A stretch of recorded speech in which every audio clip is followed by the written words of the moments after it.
اللہ کے ولیوں نے اپنی کتابوں میں ایک بات لکھی ہے، ہم نے جب بھی اس دعا کو پڑھا اللہ پاک جل شانہ نے اسے فوری عطا فرمایا، اللہ نے آج تک اس دعا کے مانگے کا رد نہیں فرمایا۔ ایک واقعہ ہے حضرت علی کرم اللہ وجہہ کا۔ حضرت علی ایک سفر میں، تجارت کے سفر میں تشریف لے گئے، سفر تجارت میں آپ تشریف لے گئے۔ جب وہاں آپ تشریف لے گئے تو دیکھا ایک شخص ہے جھونپڑی، اس میں سے کرہانے کی آواز آ رہی ہے۔ آپ اندر تشریف لے گئے تو صاحب خانہ نے اندر سے آواز دی، جو بھی صاحب آ رہے ہیں اجازت سے آئیں۔ سمجھ گئے اندر مستورات ہیں۔ وہ صاحب باہر تشریف لے آئے تو پوچھا کیا ہوا، کرہانے کی آواز کیا ہے؟ کہا میری بیٹی ہے، جنگل میں لکڑیاں لینے گئی، اس کے اوپر ایک درخت گر گیا کاٹتے کاٹتے، اور اس کی وجہ سے اس کی کمر ٹوٹ گئی ہے، اب یہ بستر پہ پڑی ہے، اب یہ بیچاری تکلیفوں اور دکھوں میں۔ آپ نے فرمایا کوئی مسئلہ نہیں، میں ایک عمل کرتا ہوں، تو ایسا کر صرف اس کا کپڑا لے آ۔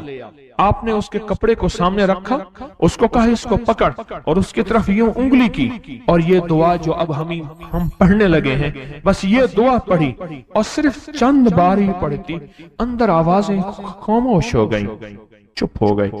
آپ نے فرمایا پوچھو جا کے۔ آپ وہ بندہ اندر گیا تو واپس آیا، کہا بیٹی کو نیند آ گئی ہے، آج کئی ہفتے ہو گئے ہیں سو نہیں سکی، درد سے کرہا رہی تھی، اس کو نیند آ گئی ہے۔ آپ فرمانے لگے میں سفر میں جا رہا ہوں، جب واپس آؤں گا نا پھر پوچھوں گا، اگر کوئی تکلیف ہوئی تو پھر دم کروں گا، پھر دعا کروں گا، اور انشاءاللہ ٹھیک ہو جائے گی۔ آپ چلے گئے، آگے تشریف لے گئے تو آپ کے ہم سفر تھے، ان کی سواریاں تھیں، ان میں سے ایک گھوڑا تھا جس گھوڑے کو ٹھوکر لگی، چوٹ لگی، اس کے اگلے پاؤں کی ہڈی گھٹنا باہر نکل گیا، وہ ایک طرف ہو کے بیٹھ گیا، اس کا گھوڑا چل نہیں سکتا تھا۔ اس نے آ کے حضرت علی کرم اللہ درخواست کی کہ آقا اس کے لیے کچھ فرما دیں۔ فرمایا میں اس کے لیے دعا کرتا ہوں، یہ ٹھیک ہو جائے گا، اور آپ نے دعا پڑھنا شروع کر دی، اور فرمایا یہ اس کے ہاتھ پہ، اس کی ٹانگ پہ آپ نے ہاتھ پھیر دیا، جو معذور تھی ٹوٹی ہوئی نکلیا ہوا گھٹنا تھا، فرمایا ٹھیک ہو گیا۔ اور قافلے والوں نے دیکھا وہ گھوڑا سب سے آگے تھا، سب سے سبک رفتار تھا، اور سب سے لاجواب تھا۔ آگے ایک جگہ تشریف لے گئے تو قافلے کو پیاس لگی، پانی کی ضرورت تھی، کنواں دیکھا تو کنواں خشک تھا۔ آپ نے فرمایا کوئی بات نہیں، یہ دعا پڑھی، اور دعا کو پڑھ کے اپنا لعاب کنویں میں ڈال دیا۔ فرمایا کنویں میں پانی کا ایک جوش اٹھا، اور پانی اٹھا اور منڈیر سے باہر نکلا، لوگ پینے لگے تو آپ نے روک دیا، فرمایا مت پیو، کنویں کا جو کھڑا کالا پانی ہے وہ نکل جائے، اور پھر شفاف پانی جب نکلا فرمایا یہ پانی پیو، مشکیزیں بھرو، سواریوں کو پلاؤ۔ قافلہ چلتا رہا، آگے تشریف لے گئے، آگے دیکھا تو کھانا ختم ہو گیا، اتنا کھانا تھا کہ اب کھا لیں، آئندہ کیسے کھائیں گے؟ تو آپ نے فرمایا جو کھانا ہے لے آؤ۔ آپ نے کھانے کو رکھا، اوپر کپڑا ڈال دیا، اور یہ دعا پڑھنی شروع کر دی جو ابھی ہم بیٹھ کے پڑھیں گے، خوش قسمت ہیں۔ اور کپڑا ڈال کے فرمایا دعا فرمائی، یہ عمل فرمایا، یہ دعا پڑھی، اور اس کے بعد فرمایا دیکھو کھا لیا، اور فرمایا ہمارا 17 دن کا سفر تھا، اس 17 دن میں ہم نے کھایا، لوگوں کو کھلایا، جہاں لوگ آتے تھے ان کو بٹھاتے تھے، دسترخوان ہمارا تھا چند افراد کا، پھر سینکڑوں لوگوں نے کھایا۔ 17 دن کے سفر میں تھوڑی سی کمی بھی نہ ہوئی، جب گھر لوٹے تو وہی کا وہی ہمارا خزانہ، کھانا وہی سارا توشہ موجود تھا۔ آگے تشریف لے گئے تو ایک تجارت میں ایک دیکھا تو ایک بندہ ہے ٹھیکریوں پہ ٹھیکریاں مار رہا ہے، آپ اس کی طرف تشریف لے گئے، آپ نے اس کو جا کے دیکھا، لگتا ہے کہ تو پرانا جواری ہے۔ اس نے کہا جوا کھیلتا تھا، سب کچھ ہار بیٹھا ہوں، ہر چیز زندگی ختم ہو گئی ہے۔ آپ نے فرمایا اچھا ایسا کر توبہ کی نیت کر لے، اللہ سے توبہ کر لے، اور پھر میں تیرے لیے دعا بھی کرتا ہوں، عمل بھی کرتا ہوں، تو ایسا کر پتھر پہ پتھر مار، تیرا ہر پتھر سونے کا بنتا جائے گا۔ آپ بیٹھ گئے، اس نے ویسے ہی پتھر پہ پتھر مارا، اور جیسے بیچارہ بے بسی کی حالت میں پہلے مار رہا تھا، آپ نے دعا کرنی شروع کر دی، یہ دعا پڑھنی شروع کر دی، اور دعا پڑھتے پڑھتے دیکھا تو لوگوں نے پتھروں کی شکلیں بدلنا شروع ہو گئی، اور جو پتھر بھی اس کے ہاتھ میں آیا تھا وہ سارے پتھر سونے کے بن گئے۔ آپ نے سارا سونا اس کو دیا، چل پڑے۔ سفر میں آگے جاتے جاتے دیکھا کہ ایک شخص ہے، اس کے ساتھ ایک بچہ ہے، ایک بوڑھی عورت ہے، ایک بوڑھا گدھا ہے، اور وہ سارے پیدل چل رہے ہیں، گدھے کو سواری کو ساتھ لیے ہوئے۔ تو آپ نے پوچھا کیا ہوا؟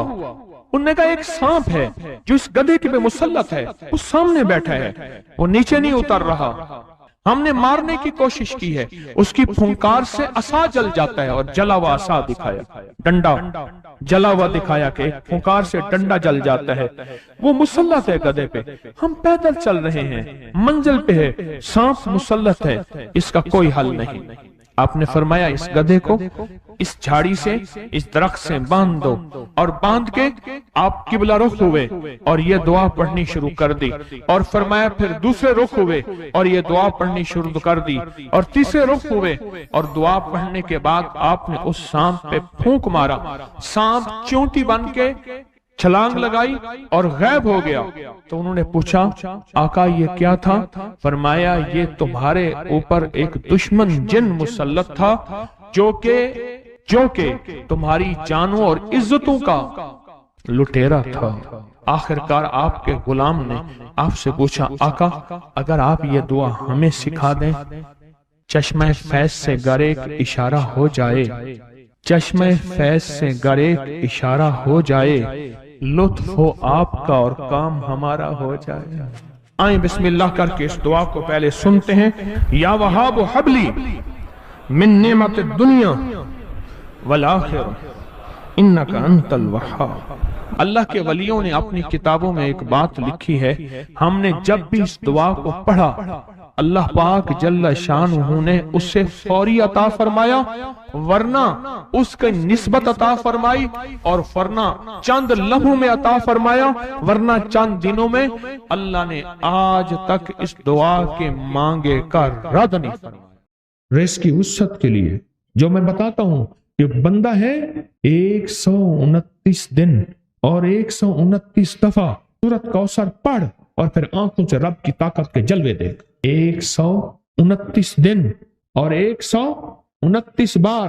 آپ بتائیں جو یہ پڑھتے ہیں 129 بار سورۃ کوثر کتنا وقت لگتا ہے؟ صحیح بتائیں، اگر نہیں پڑھتے نہ بتانا۔ 10 منٹ کی آواز بھی ہے، 7-8 منٹ کی آواز بھی ہے، 15 منٹ کی آواز بھی ہے، ہم 15 منٹ لے لیتے ہیں، 15 منٹ لے لیتے۔ کیا روزانہ کے 15 منٹ ہمارے لیے مشکل ہے؟ 129 بار سورۃ کوثر، اور اگر جگہ اور وقت ایک ہو تو پھر اس کی طاقت اور تاثیر حیرت انگیز طور پہ دگنی ہو جاتی ہے۔ زمان اور مکان وہی وقت وہی جگہ، مجبوراً اگر نہیں ہے تو کوئی حرج نہیں، پر یقین دل کی گہرائیوں، اندر کا درد اور پورے خشوع خضوع، دھیان، طلب، تڑپ اور جذبے کے ساتھ پڑھ 129 بار۔ اصل میں یہ 129 کا جو عدد ہے نا، لفظ لطیف کا عدد ہے، یا لطیف ہو نا، لطیف 129 بار اور 129 دن۔ پھر قدرت کے خزانے اور رب کی رحمت کے خزانے، اس کی عطا اور شفقت کے خزانے، اس کی مہربانی کے خزانے۔ ایک اور چیز بتاؤں، دیدار مصطفیٰ کے لیے، کملی والے کے دیدار کے لیے سورۃ کوثر بہت باکمال ہے۔ اب اس کے فائدے سنتے جائیں، 129 دفعہ کے فائدے ذرا سنتے جائیں، کیونکہ میرے آقا کی تسلیوں کے لیے، دلجوئیوں کے لیے یہ سورت اتری تھی۔ قرآن کی سب سے چھوٹی سورت ہے۔ دلجوئیوں کے لیے تانے دے دے کے ظالموں نے میرے آقا کے سینے کو چھلنی کیا، اور اللہ پاک جل شانہ نے فرمایا میرے حبیب کیوں غمزدہ ہیں، ہم نے آپ کو کوثر دے دی۔ اور میرے حبیب یہ جو تانے دینے والے ہیں، آپ پہ جادو کرنے والے ہیں، آپ پہ نظر بد کے حملے کرنے والے ہیں، اور آپ کے ساتھ حسد کرنے والے ہیں، یہ ان نشان آقا ابتر، یہ تو ایسے ابتر ہوں گے، ان کی زندگی ابتر ہوگی، ابتر سے ابتر اور ابتر ہوگی کہ بس زمانہ دیکھے گا وہ شماتت الاعداء، اور ان کے دشمن ان پہ ہنسیں گے، ایسے ابتر ہوں گے۔ 129 بار سورۃ کوثر دیدار مصطفیٰ کے لیے، 129 بار سورۃ کوثر جادو کے آخری توڑ کے لیے، 129 بار سورۃ کوثر جادو کو خود پلٹانے کے لیے، پلٹ جاتا ہے۔ 129 بار سورۃ کوثر آفات اور بلیات کو دور کرنے کے لیے، 129 بار سورۃ کوثر انزائٹی، ٹینشن، ڈپریشن اور اسٹریس کے لیے، اور 129 بار سورۃ کوثر پرسکون نیند کے لیے، 129 بار سورۃ کوثر پرسکون زندگی کے لیے، اور 129 بار سورۃ کوثر پھر دنیا حسنہ کے لیے۔ وہ طاقتور چیز ہے جو 7 نسلوں کو کھلاتی بھی ہے، پلاتی بھی ہے، سکون کی نیند سلاتی بھی ہے، اچھا لباس پہناتی بھی ہے، عزتوں کے تاج سر پہ رکھواتی بھی۔ نوری لقمہ اپنی زندگی کی ضرورت بنا لے، پھر کیا ہوگا؟ سورۃ فاتحہ کی آیات 7 ہیں۔ اللہ 7 آسمان اور 7 زمین کی جتنی بھی برکات ہیں، برکات من السماوات والارض، اللہ 7 آسمان اور 7 زمین کی ساری برکات اس کو عطا کر دے گا، اور لوگوں کو پتہ ہی نہیں ہوگا کہ یہ بندہ کتنا مالدار ہے، روحانیت کی طاقت اور روحانیت میں کتنا آگے ہے، کوئی پہچان بھی نہیں سکے گا کہ روحانیت میں یہ بندہ کتنا آگے ہے اور کتنا آگے سے آگے بڑھ گیا ہے، کسی کو علم بھی نہیں ہوگا۔ نوری لقمہ اپنی زندگی کی مجبوری بنا لے، اور نوری لقمہ اپنی زندگی کی ضرورت بنا لے، پھر دیکھیں کمالات۔ کیوں؟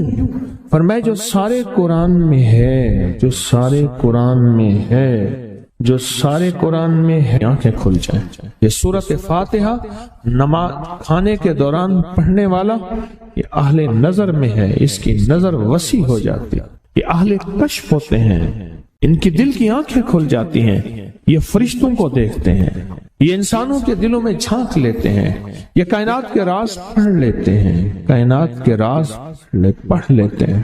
یہ اللہ پاک ان کے سامنے جنات آنکھوں سے دکھاتا ہے، حتیٰ کہ یہاں تک کہ اللہ قبر کے راز بھی ان کے اوپر کھل دیتے ہیں۔ نوری لقمے کا اثر یہ ہے، دل کی آنکھیں کھل جاتی ہیں، دل کی آنکھیں کھل جاتی ہیں، دل کی آنکھیں کھل جاتی ہیں۔ یہ نور لقمے کی تاثیر ہے۔ چہرے کی آنکھیں تو سب کے پاس ہیں، دل کی آنکھیں سب کے پاس نہیں، دل کی آنکھیں سب کے پاس نہیں، چہرے کی آنکھیں سب کے پاس ہیں، دل کی آنکھیں سب کے پاس نہیں۔ نوری لقمے کی یہ تاثیر ہے کہ دل کی آنکھیں کھل جاتی ہیں، اور دل کی دنیا آباد، اور دل کی دنیا شاد، اور دل کا وہ بندہ بامراد بن جاتا ہے جو نوری لقمے اپنی زندگی میں شامل کرتا ہے۔ اور نوری لقمے سورۃ فاتحہ، اور کتنی بار؟ اچھا، یہ سورۃ فاتحہ بیماریوں کا علاج۔ صحابہ کرام فرماتے ہم جا رہے تھے، کوئی ایک سردار تھا، اس کو بچھو نے کاٹ لیا اور اس کو چیخ رہا تھا بیچارہ، فرمایا سانپ کا کاٹا سوئے، بچھو کا کاٹا روئے۔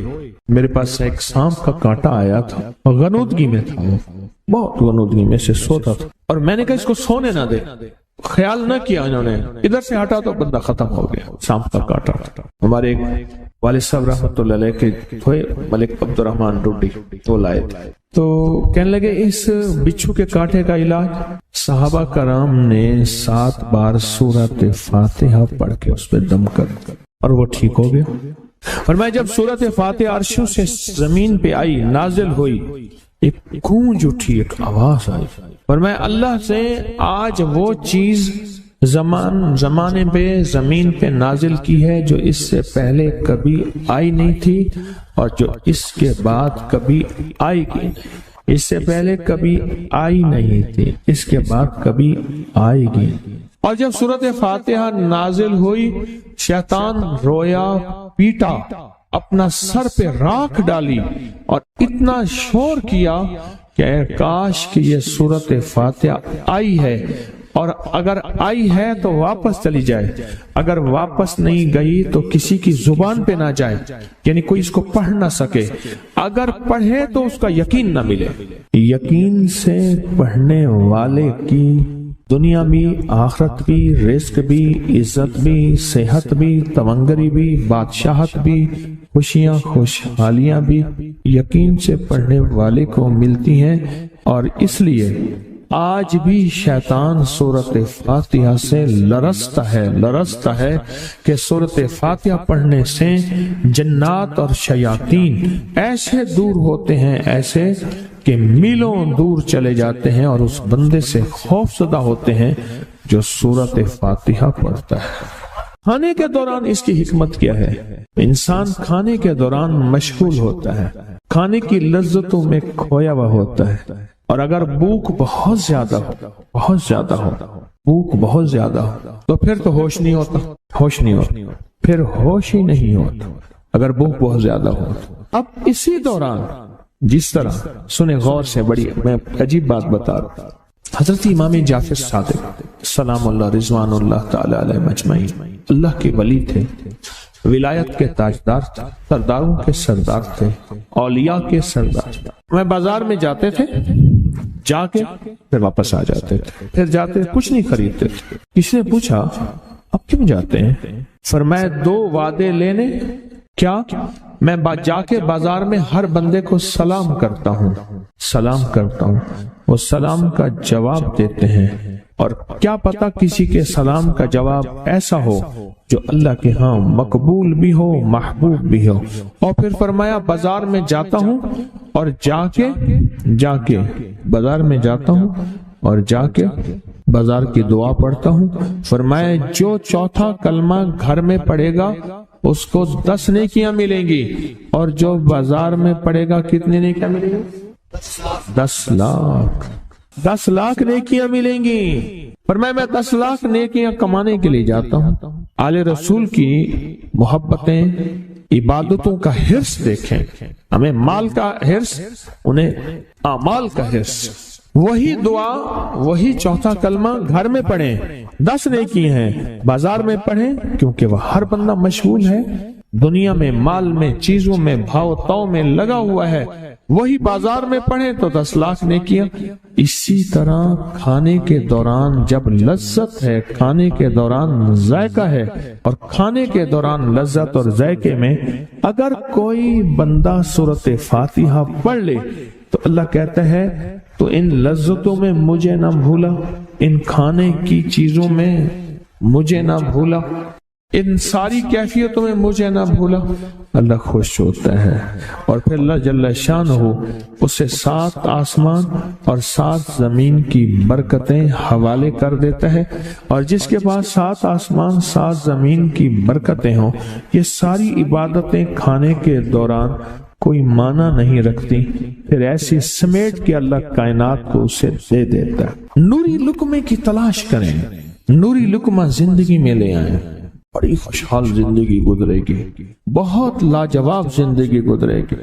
7 دفعہ سورت فاتحہ سے قرضے اتر جاتے ہیں، 7 دفعہ سورت فاتحہ سے بیٹے مل جاتے ہیں، 7 دفعہ سورت فاتحہ سے نعمتیں، اور 7 دفعہ سورت فاتحہ وہ طاقتور چیز ہے جو 7 نسلوں کو کھلاتی بھی ہے، پلاتی بھی ہے، سکون کی نیند سلاتی بھی ہے، اچھا لباس پہناتی بھی ہے، عزتوں کے تاج سر پہ رکھواتی بھی ہے۔ کہیں انشاءاللہ۔ آپ سوچیں کون سا مشکل عمل، بہت زبردست عمل ہے، 1 منٹ کا کام ہے اور کام بن جاتا ہے۔ اور میں نے اس کی اجازت جتنی مشکل سے لی تھی نا، اس عمل کی بہت مشکل سے اجازت، اور جس دن لی تھی اسی دن فیصلہ کیا تھا انشاءاللہ اسے چھپاؤں گا نہیں، انسانیت مخلوق کو بتاؤں گا۔ اور یہ 7 دفعہ سورۃ فاتحہ جو دل کا مریض ہو مجھ جیسا اس کا بھی علاج ہے، جسمانی ہو یا روحانی۔ میں نے پچھلی دفعہ کہا نا کہ میں دل کا سخت مریض ہوں اور آج بھی ہوں، دعا کرو موت تک نہ رہوں، اور میں دل کا سخت روحانی مریض ہوں، جسمانی نہیں ہوں۔ میری پچھلی دفعہ کی وجہ سے پوری دنیا میں کوہرام مچا ہوا ہے کہ بابا گیا، جانا تو ہے، جانا تو لازم ہے۔ پچھلی دفعہ میں نے وہ کہہ دیا کہ میں دل کا سخت مریض ہوں، میرے لیے دعا کرو، وہ یہ مریض ہوں، روحانی مریض ہوں، روحانی مریض ہوں۔ تو یہ بیماری جو دل کی بیماری ہے نا، اس کا بھی علاج ہے، روحانی ہے یا جسمانی۔ جیسے میں دل کی روحانی بیماریوں کے بارے میں نے آپ کو کہا، میں سخت مریض ہوں دل کا، اللہ کرے اس کا مرض کا علاج ہو جائے۔ تو کھانا کھاتے ہوئے میرے دل کے لیے بھی آپ دعا کریں گے کہ اللہ بھی میرے دل کو ٹھیک کر دے، اللہ بھی ٹھیک کر دے۔ آپ مجھے بزرگ سمجھتے رہے ہیں اور اندر سے کام کھوکھلا ہو۔ یہ دل کی روحانی بیماریوں کا بھی علاج ہے اور یہ جسم کی اور دل کی جسمانی بیماریوں کا بھی علاج ہے۔ یہ صحت مندی کا راز ہے۔ سورۃ فاتحہ ہے بابا، سورۃ فاتحہ، سورۃ فاتحہ۔ جو بندہ سورۃ فاتحہ پڑھتا ہے ایک بار اللہ جل شانہ ان 7 آیات کی تاثیر اور طاقت اسے عطا فرماتے ہیں، اور 7 سمندروں میں جو غذا، رزق، طاقت اور قوت اللہ نے رکھی ہے اس کا حصہ اس بندے کو دیتے ہیں جو صرف ایک بار سورۃ فاتحہ پڑھتا ہے۔ یہ جو وظیفے ہیں کسی درویش کی یا کوئی درویش نے جس کو اجازت ہے اس کی اجازت صحیح ہو، ہر بندہ اجازت دینا نہ شروع کر دے۔ اجازت کے پیچھے نسبتیں چاہیے، ان نسبتوں کی طاقت چاہیے۔ وہ جو اجازت ملتی ہے اس اجازت کے اندر جو تاثیر ہوتی ہے، اس میں جو کمال ہوتا ہے، اس میں جو اندر کی کیفیتیں ہوتی ہیں، اس اجازت سے نسلوں میں تونگری، دولت، رزق، عزت، صحت ایسے بارش کی طرح برستی ہے۔ میرے جو مرشد تھے حضرت خواجہ سید محمد عبداللہ حجویری رحمت اللہ علیہ، میرے مرشد جو تھے وہ حضرت داتا صاحب کی سچی آل میں سے تھے۔ مجھے جاتے جاتے انہوں نے اجازت دی 1991 ستمبر میں، اور مدینہ منورہ فرمایا میں جا رہا ہوں، بس اب بقی میں، اور بقی کے اندر جا کے سو گئے۔ اب بھی میں مرشد کے ہاں جاتا ہوں تو جنت البقیع کے قبرستان میں ان کی نسبتیں دیکھیں کتنی اونچی ہیں۔ پھر وہ نہیں، 26 بڑی ہستیوں نے مجھے خلافتیں، اجازتیں دیں، 26 سے بلکہ زیادہ اجازتیں اور خلافتیں دیں، اور ان کی توجہات ہیں، ان کی پیچھے دعائیں ہیں، اور پیچھے کامل کے ہاتھ ہیں۔ یہ روحانیت کی نسبتیں ہوتی ہیں، روحانیت کی نسبتیں ہوتی ہیں۔ ان نسبتوں کے ساتھ جیسے آپ تسبیح خانے میں ماشاءاللہ پوری دنیا میں لوگ یہاں آئے ہوئے ہیں، اور بڑے بڑے ہستیاں یہاں آئی ہوئی ہیں جو مٹی ہو کے چٹائیوں پہ پڑے ہیں، خواتین میں بھی مردوں میں بھی، بڑے بڑے عہدوں والے، عزتوں والے، بڑے بڑے مقام والے یہاں اپنے مرشد خانے میں بے حیثیت ہو کے پڑے ہیں۔ جو بے حیثیت ہو کے آتا ہے اللہ اس کو عزت اور مقام اور حیثیت دے۔ کہنے لگا میں نے نا حمزات کو قابو کرنے کے لیے میں نے ایک عمل کیا۔ عمل یہ تھا کہ ایک بڑا سا تھال لے لیں، جیسے یہ گارے اور مٹی میں تھال ہوتے ہیں، اس کا چراغ بنا لیں، اس میں 10 کلو تیل ڈالیں اور بڑی ساری بتی ہو، ٹھیک، اس کی بتی جلائیں۔ 10 کلو تیل جلنا ہے، یہ سارا کتنا تیل جلنا ہے اس کی بتی میں، اس کی لو میں دیکھنا ہے، اور پھر بیٹھنا اس انداز سے ہے کہ میرا سایہ ہو، اور پھر میں اپنے سائے کو بھی دیکھوں، لو کو بھی دیکھوں، اور اس کے بعد یہ وظیفہ پڑھنا ہے۔ 40 دن میں یہ 10 کلو تیل جل جاتا ہے، دن رات بیٹھنا ہے اور اس کو پڑھنا۔ 30 دن جب گزرے تھے، 30 دن گزرنے کے بعد اس کو نقشے نظر آنا شروع ہوئے۔ نقشے یہ نظر آنا شروع ہوئے کہ گھر ہے، بچے ہیں، کھیل رہے ہیں، اماں بیٹھی ہے، آپس میں بچے کو لڑ بھی رہے ہیں، کھا بھی رہے ہیں، پی بھی رہے ہیں۔ اس نے ادھر سے توجہ ہٹائی۔ مرشد نے فرمایا تھا کہ دیکھ میری نگرانی میں عمل کر رہا، نقشے نظر آئیں گے، کسی نقشے میں نہ توجہ کرنا نہ خوف کرنا، خوف بھی آئے گا، چیزیں بھی آئیں گے، نہ کرنا، بس نہ کرنا۔ دوسرے دن اوپے سے نظر آیا، پھر بچے ہیں کسی باغ میں کھیل رہے ہیں، ایک بچہ پھر گم ہو جاتا ہے، ماں روتی ہے، اتنا روتی ہے اس کو رونا آ جاتا ہے۔ پھر خیال آیا مرشد نے فرمایا تھا کسی توجہ نہ کر، یہ کیا نقشہ شروع ہو گیا؟ اچھا پھر 2 دن کے بعد نقشہ آیا، بچے کھیلتے کھیلتے کھجور پہ چڑھ گئے، ایک بچہ جو اوپر سے گرا اس کے بازو ٹوٹ گئی، لات ٹوٹ گئی، اب پتہ چلا وہ تو مر گیا۔ اب اس کی میت پہ جو اماں نے بین ڈالے، جو ابے نے روئے اور گھر کی مائیاں روئیں، اصل اس کو وظیفے سے ہٹانا تھا، اور اس کی نظر جو وہ وہاں ہے وہاں سے نظر سے ہٹانا تھا۔ پھر اس کو مرشد کا خیال آیا کہ توجہ نہیں ہٹانی، دھیان نہیں ہٹانا۔ پھر خیال آیا جب مرشد کامل ہو فائدہ کبھی نہیں ہوگا جب تک یقین کامل نہ، اصل توجہ ہٹانی ہے۔ اور بہت زیادہ رونا اور اتنا رونا کہ سرکار کا خیال آیا، بچے کو لے جا رہے ہیں، اس کی میت پھر قبر کھود رہے ہیں، پھر اس کا یہ کر رہے ہیں، رونا اتنا کہ اس کے آنسوں، رونے کی کوئی کیفیت تھی مائیوں کی۔ 2 دن ابھی رہتے تھے 40 دن میں سے، تو پھر وہی گھر نظر آیا، بچے کھیل رہے ہیں، شوہر آیا، اس نے آ کے کہا مجھے روٹی دو۔ اس نے کہا گھر میں تو کچھ بھی نہیں ہے، لکڑیاں ہی نہیں ہیں، آپ نے کچھ دیا ہی نہیں۔ میاں بیوی کی لڑائی ہو گئی۔ اس نے کہا پھر ٹھیک ہے، میں آج سب کو جلا دے۔ اس نے کہا لکڑیاں لے آیا، ادھر ادھر سے لکڑیاں لا کے نہ سے اس نے وہ لکڑیاں جلائیں، بچوں کو اٹھا کے جو ڈالا،